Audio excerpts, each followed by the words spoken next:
मेरे मरने के बाद मेरी कहानी लिखना,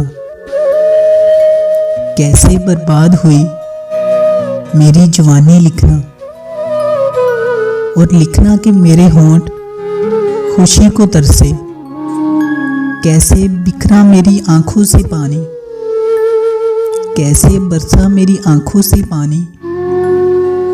और लिखना कि उसका इंतज़ार तो बहुत था, आखिरी सांसों में वो हिचकियों की रवानी लिखना।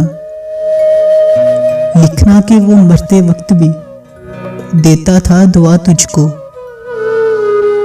हाथ बाहर था कफन से, यही निशानी लिखना। मेरे मरने के बाद मेरी कहानी लिखना।